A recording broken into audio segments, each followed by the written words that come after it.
السلام عليكم ورحمة الله وبركاته. إن الحمد لله نحمده ونستعينه ونستغفره ونعوذ بالله من شرور أنفسنا ومن سيئات أعمالنا. من يهده الله فلا مضل له ومن يضلل فلا هادي له. أشهد أن لا إله إلا الله وحده لا شريك له وأشهد أن محمدا عبده ورسوله وبعد. Terakhir sampai syuhada. Kenapa orang yang mati di jalan Allah disebut syuhada? Jamak dari syahid. Artinya ini dengan wazan mestinya syahid, bukan syahid, tapi tertulisnya syahid, sama dengan rahim. Mestinya itu kan isim fa'il, rahim gitu. Alim mestinya alim dengan wazan isim fa'il, fa'ilun. Artinya yang menyaksikan. Kenapa orang yang mati di jalan Allah disebut orang yang menyaksikan? Ini sudah kita bahas. Kemudian macam-macamnya. Apakah orang mati syahid itu hanya orang yang gugur di medan perang saat membela agama Allah, li'i'la'i kalimatillah wa libtigha'i mardawatillah? Ternyata tidak. Ada mati-mati yang bukan berperang tapi disebut syahid. Tenggelam misalnya, terbakar misalnya, mabtun, sakit karena sakit yang ada di perut, kemudian ta'un, wabah penyakit,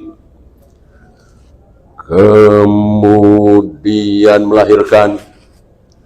Ketika seorang wanita melahirkan kemudian dia meninggal, ini pun mati syahid. Tertimpa, ya kalau sekarang tabrakan, sohibul hadam, orang tabrakan atau ditabrakan sama dengan tertimpa. Zaman Nabi tertimpa ya umumnya dari atas, tidak dari samping. Nah, tabrakan itu tertimpa dari samping.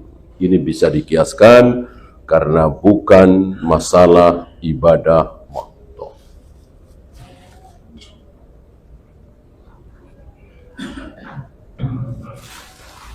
Lalu bagaimana perlakuannya? Beda. Yang mati syahid di jalan Allah saat berperang membela agama Allah, maka boleh tidak disolati, boleh tidak dikafani. Disolati, dikafani boleh juga. Jadi ada beberapa mayat yang boleh tidak dikafani, boleh tidak disolati. Salah satunya ini, termasuk yang belum balik, anak-anak, bayi. Tidak ada riwayat Nabi mengkafani dan menyolati Ibrahim, putra beliau yang meninggal waktu masih bayi, beberapa bulan.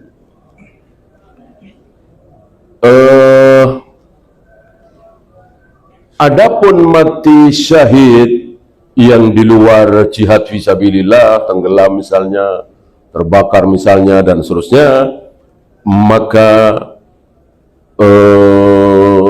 sama dengan yang lain. Maksudnya disolati, dikafani, dan seterusnya. Ya.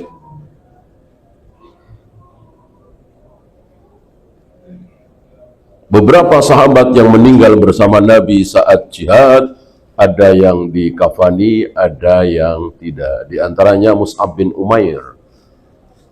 Dalam perang Uhud, Nabi mencari-cari kain kafan dan tidak nemu, tidak mendapati kain kafan kecuali pendek. Ditarik ke bawah, kepala kelihatan. Ditarik ke atas, kaki kelihatan. Lalu Nabi memerintahkan ditarik ke atas. Lalu kakinya ditutup dengan rumput idkhir. Berarti ini kan dikafani. Ini sekaligus membantah orang yang meyakini bahwa wajah mayat harus dibuka, harus menempel pipinya, wajahnya harus menempel ke tanah. Terbantah oleh riwayat ini. Tutup semua. Gitu. Nah, sementara ada riwayat lain sahabat yang meninggal saat jihad fisabilillah dikubur begitu saja dengan pakaian yang berdarah-darah, dengan tubuh yang penuh luka, dengan pakaian yang sobek-sobek karena terkena panah, terkena tombak dan seterusnya. Dan Nabi mengatakan dia akan dibangkitkan pada hari kiamat nanti dalam keadaan seperti sekarang ini. Bajunya sobek-sobek, berdarah-darah, luka, dan menjadi pusat perhatian. Dan tidak ada yang tidak terkagum-kagum dengan pemandangan ini. Di hadapan Allah, dalam keadaan robek-robek pakaiannya, luka-luka berdarah, mati karena membela agama Allah, kayak apa bangganya. Seandainya kita berdarah-darah, luka karena membela kerajaan itu di hadapan sang raja, tentu si raja membanggakan kita, berterima kasih kepada kita dan seterusnya. Kira-kira begitu. Ayo di hadapan Allah dengan keadaan seperti itu dan tidak sakit tentunya, itu cuma pemandangan. Dan dia bangga sekali, bahagia sekali. Ini saudara-saudara kita yang mati di medan jihad membela agama Allah.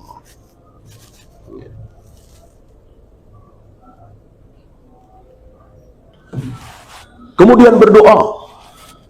Salah satu sunnah adalah berdoa memohon kepada Allah supaya dimatikan dalam keadaan syahid.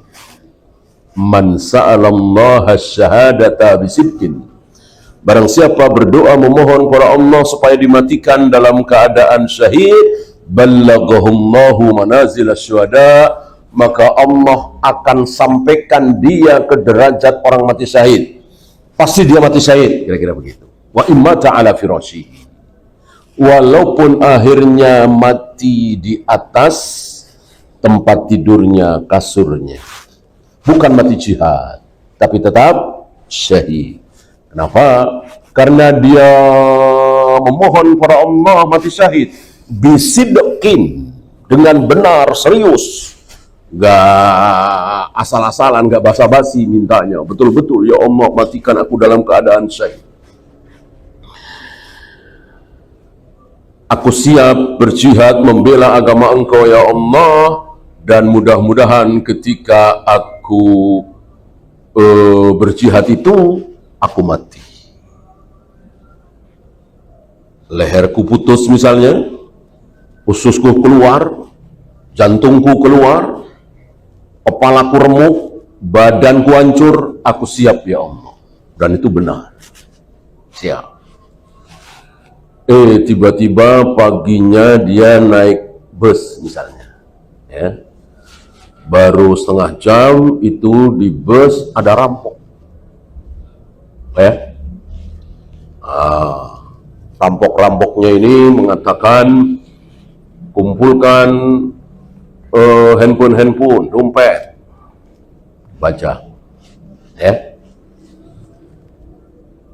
Lalu si fulan ini yang malamnya minta mati syahid ini keluar dari jendela lari, ya. Kira-kira doanya serius nggak? Doanya tadi malam serius nggak? Ya nggak serius. Nggak serius. Mestinya begitu ada perampok merampok harta kita di bus itu, mestinya alhamdulillah doa saya semalam dikabulkan oleh Allah. Gitu. Lawan. Gitu. Lawan ini kesempatan mati syahid. Man kutila duna malihi fahuwa syahid. Barang siapa yang terbunuh dalam rangka membela hartanya, dia mati syahid. Walaupun handphone dia harga 600.000 misalnya, dipertahankan, syahid. Bukan mati konyol, bukan. Itu mati syahid. Jika hadis ini mendapat hati, ada di hati kaum muslimin, barangkali akan semakin sedikit jumlah perampok, jumlah preman. Ya, preman itu semakin menjadi-jadi karena apa? Karena nggak ada perlawanan.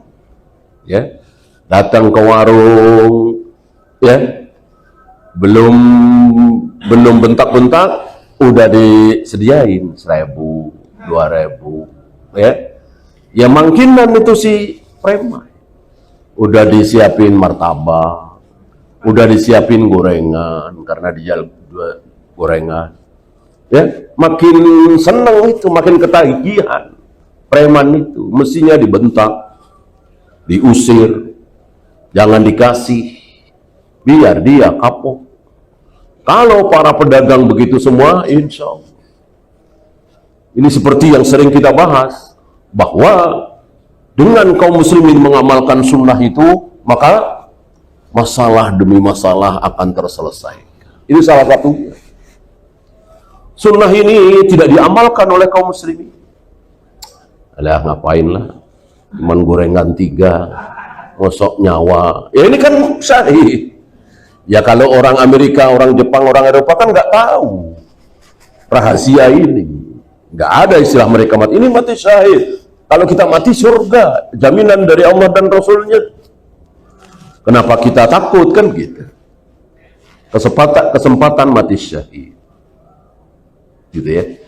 Maka ketika kita betul-betul memohon kepada Allah supaya dimatikan dalam keadaan syahid, insya Allah kita pasti mati syahid. Walaupun akhirnya kita mati di atas kasur.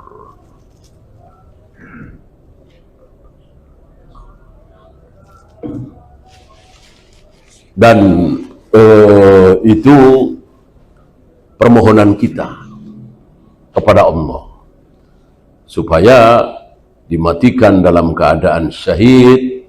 Bahkan kita diancam apabila kita belum pernah berperang dan tidak ada keinginan sedikit pun untuk berperang, berjihad, membela agama Allah. Malam yaghzu walam yataghanna nafsahu bil ghazwi.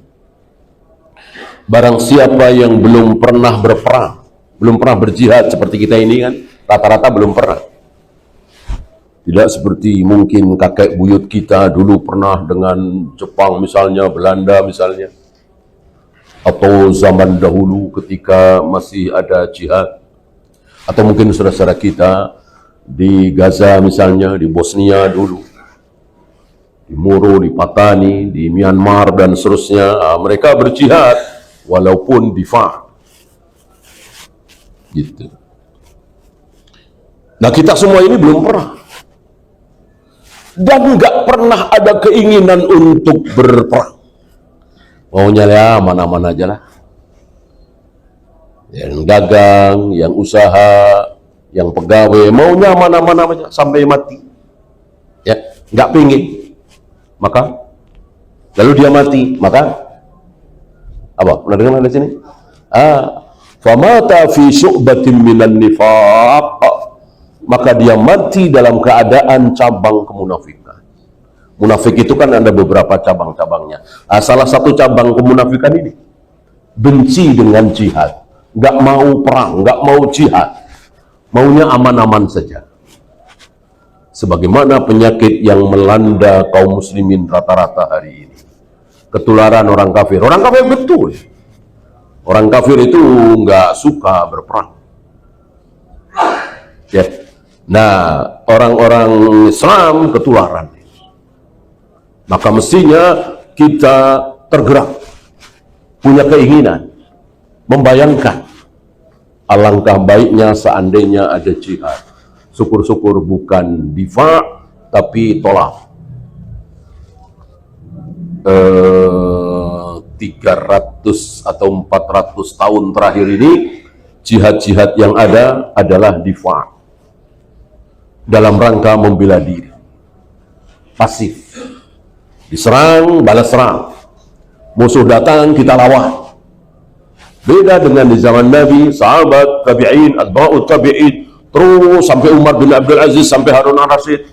Itu jihad yang ada adalah jihad tolak, aktif. Kaum muslimin mendatangi negeri kafir, mengajak mereka untuk masuk Islam, mau alhamdulillah, nggak mau ya bayar jizyah, nggak mau bayar jizyah, perang, jihad. Itu yang terjadi. Maka selama hampir 1000 tahun, kaum muslimin dalam keadaan menang, jaya, kaya raya, menguasai, dan seterusnya. Nah, setelah itu terbalik.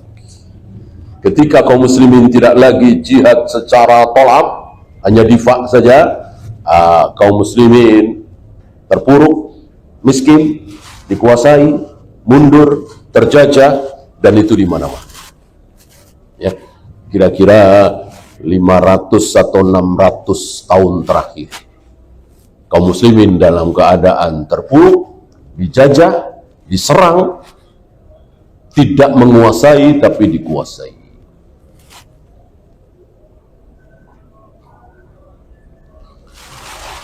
Jangan salah faham dengan sabda Nabi, jangan kalian la tatamannau liqa'al adu. Jangan kalian berharap-harap ketemu musuh. Kan ada larangan itu. La tatamannau liqa'al adu.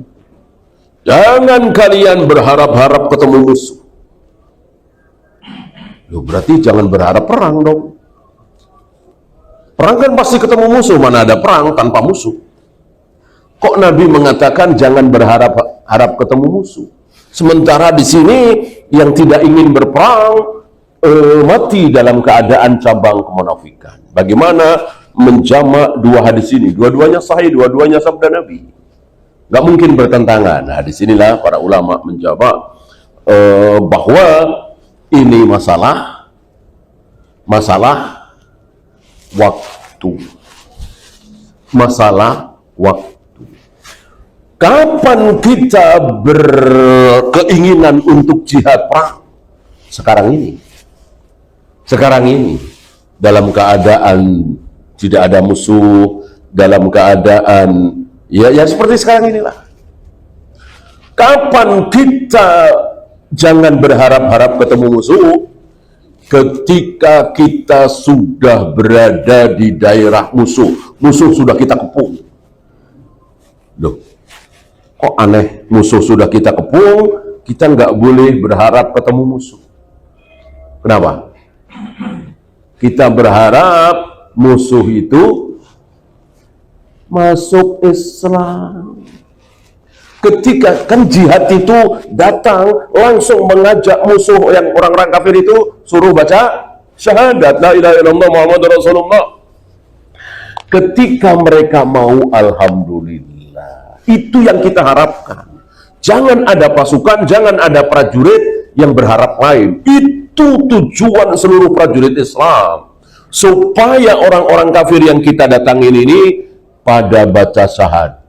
Ya, awalnya karena takut diserang, takut dibunuh, takut hartanya diambil, ya nggak apa-apa.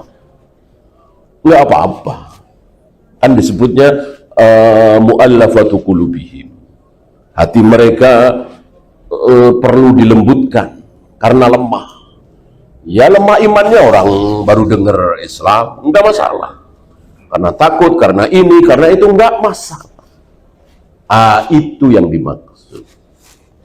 Jangan sampai malah nyesel. Ya. Saya udah belajar pedang, panah, udah siap bener. Pada masuk Islam. Ya, nyesel. Ya, jangan sampai begitu maksudnya. Jangan berharap-harap ketemu musuh. Jadi justru berharap ketemu saudara sesama muslim. Musuh jadi saudara, nggak jadi perang. Karena perang itu pilihan terakhir, pilihan ketiga.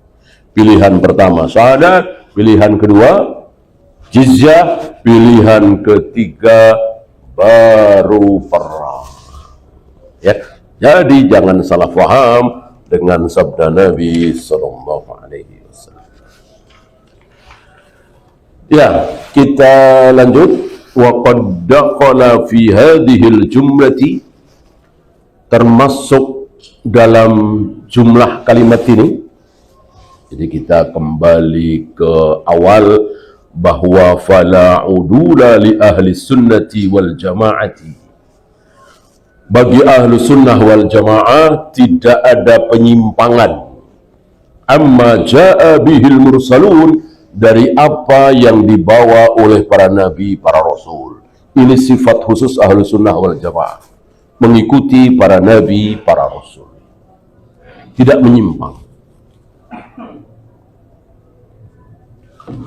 Berbeda dengan firqah-firqah dolal itu, Jamiah, Jabariyah, Syariah, Khawarij, Rafidah, pasti menyimpang dari jalannya para nabi, para rasul. Ahlu sunnah wal jamaah hanya ahlu sunnah wal jamaah yang tidak menyimpang.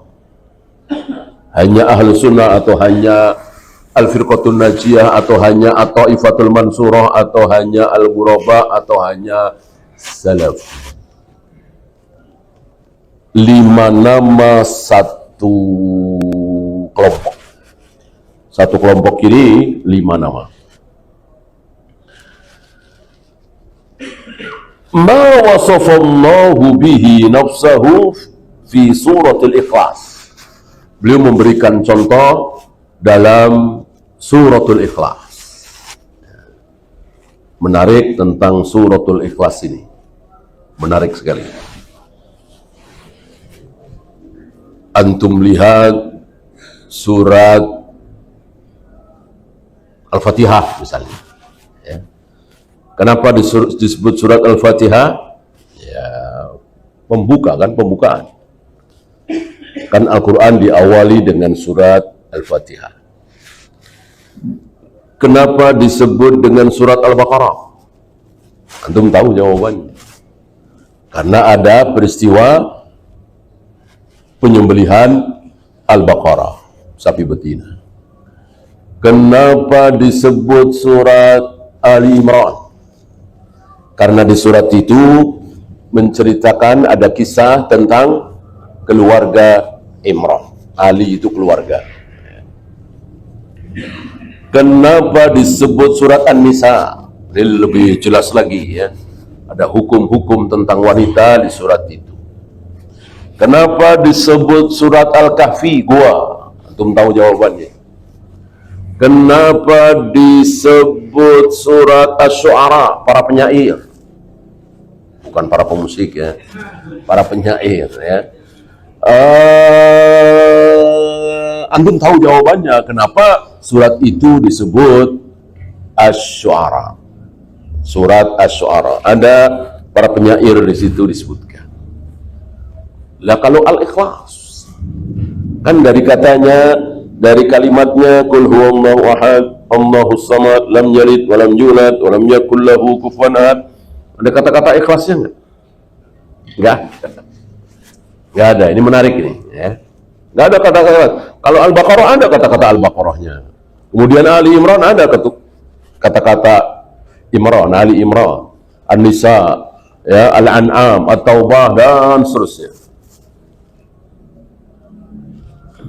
tentang taubatnya 3 orang itu. Surat At-Taubah. Nah, Al-Ikhlas, ada kata-kata Al-Ikhlas di dalam Qul Huwallahu Ahad? Tidak ada. Oleh karena itu beliau bahas di sini, ya, bahwa ikhlas bentuk masdar dari akhlasa yukhlisu, ikhlasan. Apa? Murni,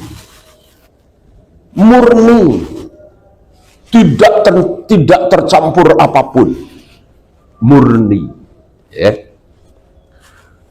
Kenapa surat Al-Ikhlas ini Qul Huwallahu Ahad ada sebutan dari Nabi kulhu, ya. Jadi antum jangan mengira bahwa kulhu itu penamaan orang-orang awam, mentang-mentang awalnya kulhu disebut dengan surah kulhu. Betul, Nabi pernah mengatakan kulhu, gitu. Nama lain Al-Ikhlas. Kenapa Qul Huwallahu Ahad, Allahu Samad sampai terakhir walam yakul lahu kufuwan ahad disebut surat Al-Ikhlas? Apa tadi artinya ikhlas? Murni, tidak tercampur apapun. Apa jawabannya? Karena di dalam surat Al-Ikhlas ini murni hanya membahas tentang Allah. Nggak ada yang lain. Nggak ada membahas sholat, membahas saum, membahas riba, membahas ini, membahas itu. Beda dengan Al-Baqarah, beda dengan Ali Imran, beda dengan An-Nisa. Berbagai macam pembahasan ada di situ. Di suratul Ikhlas murni, dari awal sampai akhir yang dibahas hanya Allah. Maka ini surat yang sangat besar karena membahas tentang zat yang maha besar. Adakah yang lebih besar dari Allah? Tidak ada. Dibahas di sini, tidak membahas yang lain. Maka besar. Saking besarnya sampai disebut apa? Thuluthul Qur'an. Sepertiga Al-Qur'an. Jadi Al-Qur'an itu yang 30 juz itu, yang 114 surat itu, yang 6.000 sekian ayat itu, sepertiganya ini. Thuluthul Qur'an.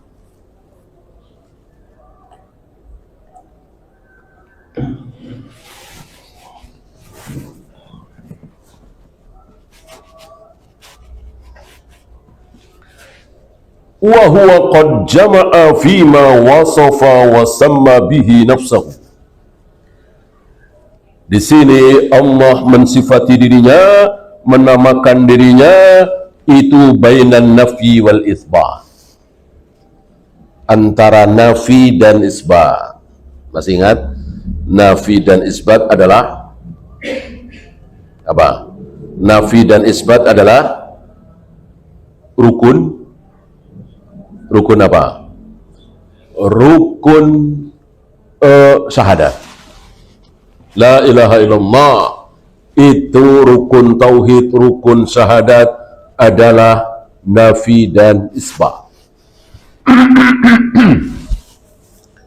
Jika hanya isbat saja, maka bukan tauhid. Ya. Saya bersaksi bahwa Allah adalah Tuhan. Saya bersaksi Tuhan saya adalah Allah. Saya bersaksi, saya yakin saya menyembah Allah. Sahkah ucapan ini sebagai tauhid? Tidak sah. Tidak sah. Kenapa? Karena tidak ada nafi. Adanya isbat saja. harus ada nafi. Maka saya bersaksi bahwa tidak ada Tuhan, tidak ada sembahan illallah, kecuali Allah. Ada nafi, ada isbat. Ada peniadaan, ada isbat, menetapkan. Dua-duanya harus ada. Kenapa? Karena secara kaidah bahasa Arab, ketika seseorang mengatakan Allah adalah Tuhanku, maka ini bahasa Arab ya, bahasa lain mungkin tidak, mungkin iya juga, bahasa kita sepertinya tidak ya. Ini kaidah bahasa Arab, ketika seseorang mengatakan Allah adalah Tuhanku, Tuhanku adalah Allah, maka tidak tertutup kemungkinan ada dia punya Tuhan lain. Gitu. Tidak tertutup kemungkinan. Karena nggak ada nafi. Oleh karena itu harus ada nafi. Saya tidak punya Tuhan kecuali Allah. Begitu. Ada nafinya. Saya tidak mau menyembah apapun kecuali Allah. Harus ada nafi.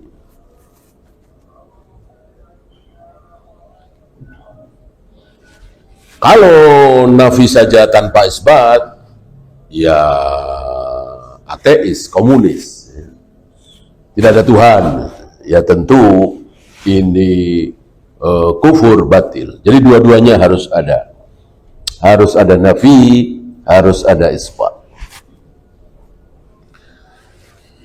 Wa yahtamilu an yurida ma sabaqa min anna ahla sunnati wal jama'ati yasifuna Allah Ta'ala bima wasafa bihi nafsu.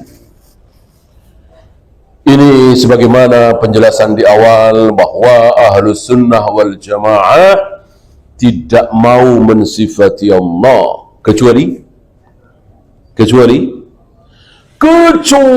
menirukan Allah mensifati dirinya. Apa kata Allah tentang dirinya, ahlus sunnah ikut. Apa yang Allah tidak katakan tentang dirinya, ahlus sunnah enggak berani mengatakan. Beda dengan Jahmiyah, Jabariyah, Asy'ariyah, enggak peduli. Allah mau bilang apa, pokoknya Allah itu tidak mungkin bertempat, ada tempatnya. Gitu. Oleh karena itu yang enggak di atas, yang enggak di bawah, yang enggak di kiri, enggak di kanan. Mereka lebih sikoh dengan akalnya daripada Al-Quran. Al-Quran jelas-jelas 7 ayat menyatakan Ar-Rahmanu 'alal arsy istawa. Allah bersemayam di atas arsy. Tiba-tiba ditolak karena akal mereka tadi. Mustahil, nggak mungkin, nggak masuk akal. Tuhan kok ada tempatnya, yaitu di atas arsy sana.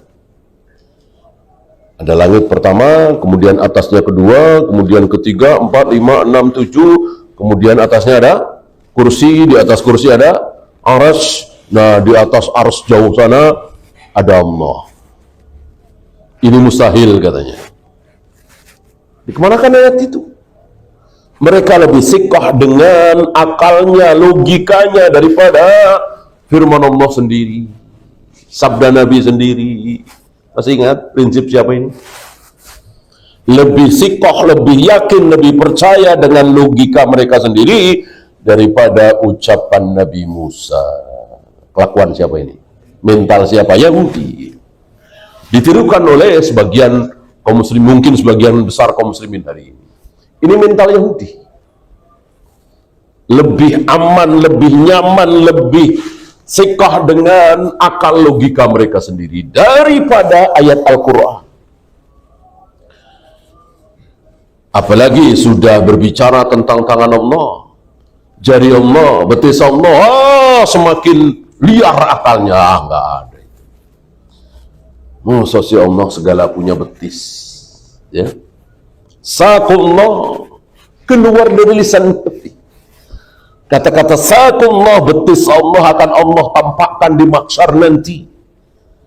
Mereka tolak dengan akalnya, dengan logikanya. Bagi mereka Tuhan itu ya sama dengan orang-orang kafir yang percaya Tuhan ya. Berapa banyak orang kafir yang percaya, yakin, ya pada dasarnya ya sifat umum manusia percaya Tuhan itu ada. Nah, bagaimana sifat Tuhan itu mau ngarang mereka? Dari karangannya, kalau yang sesuai dengan fitrah ya benar. Allah pasti maha tahu, Tuhan pasti maha tahu. Tidak ada yang tidak diketahui oleh Tuhan. Nah, sampai di sini benar. Tuhan punya kehendak, sampai di sini benar. Ya. Tapi kehendak Tuhan itu yang baik-baik saja. Sampai di sini salah. Dikiranya kalau buruk bukan kehendak Tuhan. Kata siapa? Baik kehendak Tuhan, buruk kehendak Tuhan. Apa mereka nggak percaya adanya neraka? Emang yang menciptakan neraka siapa? Kalau bukan Allah. Ketika Allah menciptakan neraka, otomatis Allah berkehendak buruk. Coba kalau Allah berkehendak baik, ya nggak usah ciptakan neraka, nggak usah ciptakan setan, nggak usah ciptakan kemaksiatan, zina, khamr, judi. Itu semua yang menciptakan kan Allah. Berarti Allah menghendaki kebaikan, Allah juga menghendaki keburukan. Terserah Allah. Siapa yang akan dimasukkan ke surga, siapa yang akan dimasukkan ke neraka, terserah siapa? Terserah Allah. Ini ahlu sunnah. Akal tunduk, logika tunduk, nurani tunduk. Beda dengan firqah-firqah dolal itu liar. Saking liarnya, sombongnya, berani menentang ayat. Enggak. Kalau Jahmiyah ya vulgar ya, enggak. Allah bersemayam di atas arsy, enggak. Allah menciptakan Adam dengan kedua tangannya, enggak. Allah akan menggunung langit dengan tangan kanannya, enggak. Allah akan turun ke langit dunia setiap sepertiga malam, enggak. Asy'ariyah, Maturidiyah agak apa istilah kita, agak sopan ya. Tapi tetap sesat. Apakah Allah memiliki tangan? Iya. Ya, ya memang ayatnya seperti itu. Tapi tangan yang dimaksud di situ anu. Wajah yang dimaksud di situ anu. Allah turun setiap sepertiga malam betul, tapi yang dimaksud turun di situ anu. Yang itu semua tidak pernah keluar dari lisan Nabi alaihi salatu wassalam. Nabi tidak pernah menjelaskan kepada para sahabat, wahai para sahabat, maksud Allah bersemayam adalah anu, maksud Allah turun adalah anu, maksud Allah menghadapkan wajahnya ke wajah orang yang sedang sholat adalah anu. Tidak ada. Jadi turun ya turun, tangan ya tangan, wajah ya wajah, bersemayam ya bersemayam, dan seterusnya dan seterusnya. Selesai. Mudah, gamblang, gampang, sederhana. Itulah akidah tauhid ahlus sunnah, mengikuti Rasul dan para sahabat. Berbeda dengan firqah-firqah dolal, sulit, muter-muter, bertele-tele, dan melelahkan. Masih ingat ada yang nyesel siapa? Ada yang nyesel di akhir hidupnya siapa? Gara-gara belajar ini, belajar tentang ketuhanan, sifat-sifat Allah, tapi tidak pakai cara Rasul dan para sahabat. Pakai ilmu kalam, falasifah, dan menjadi tokoh besar. Ar-Razi, Fakhrur Razi. Dan beliau menyesal di akhir kehidupannya. Lelah sekali, capek sekali, tidak ada hasil. Siwa an jama'na fihi qala wakila. Waktuku habis, capek, lelah, sementara hanya mengumpulkan katanya. Berbeda dengan Ahlus Sunnah, Imam Ahmad misalnya, yang diucapkan hanya qala Allah wa qala Rasul, qala Allah wa qala Rasul. qala Allah wa qala Rasul. Kalau yang firqah dalal ini qala wa qila, katanya, kata si anu, kata si anu, kata si A, kata si B, kata si C. Lelah, capek.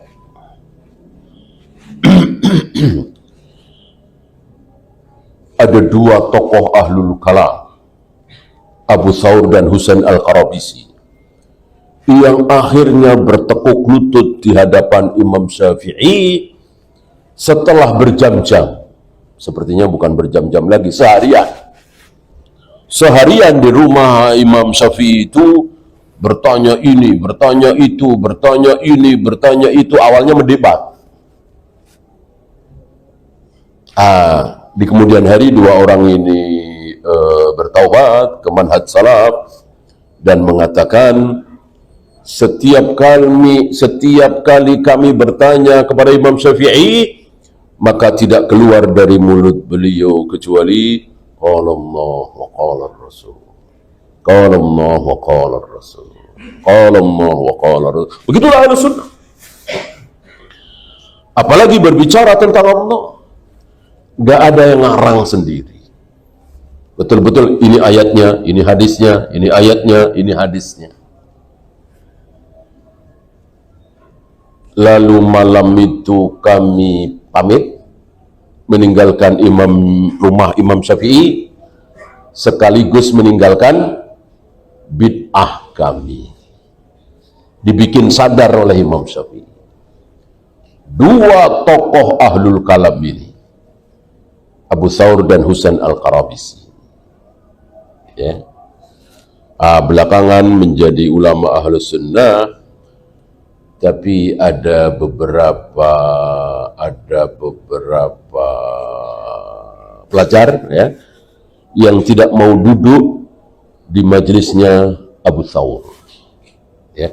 Ini karena kehati-hatian, karena syubhat itu untuk lepas itu tidak mudah. 30 tahun yang lalu dia ikut NII misalnya, LDII. Nah, hari ini katanya udah tobat, kadang-kadang suka muncul. Itu bahaya syubhat. Ya, silakan azan dulu. Sallallahu ala Muhammadin sallallahu alaihi wasallam wa akhiru da'wana alhamdulillahi rabbil alamin.